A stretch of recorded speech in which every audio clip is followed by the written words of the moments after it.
اهم حاجه يكون عندك اراء عملاء دايما بيسبورتوا البيزنس.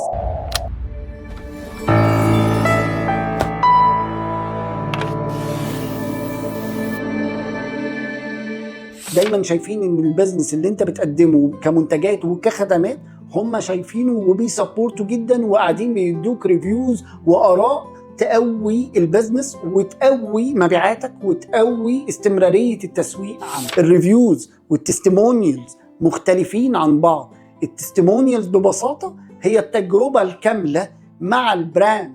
التستيمونيالز هي التجربه اللي العميل وصل ان هو عمل رحله معاك واستخدم منتج واثنين وثلاثه وبيقول انا بقالي سنه واثنين وثلاثه مع البراند ده وقد ايه ان هو غير في حياتي. التستيمونيالز والريفيوز كل ده مهم جدا علشان تقدر تسوق صح وعشان تقدر تبيع صح، لكن كل ده هيفرق جامد جدا لو المثلث بتاعك كمل.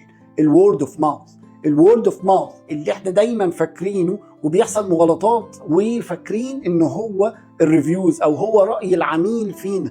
لا، الورد اوف ماوث هي الجملة اللي انت عايز العميل دايما يقولها عنك، دايما يحكيها. فالجملة دي انت محتاج ان انت تخلقها وتنشئها على كل منتج وخدمة انت بتقدمها. لو قدرت تخلق الورد اوف ماوث، اسرع خدمة في مصر، ادق حد بيعمل الشغلانة دي، اهم حد تقدر ان انت تبدأ معاه، اهم حد لو انت عايز تعمل معاه جروث، هو ده الورد اوف ماوث.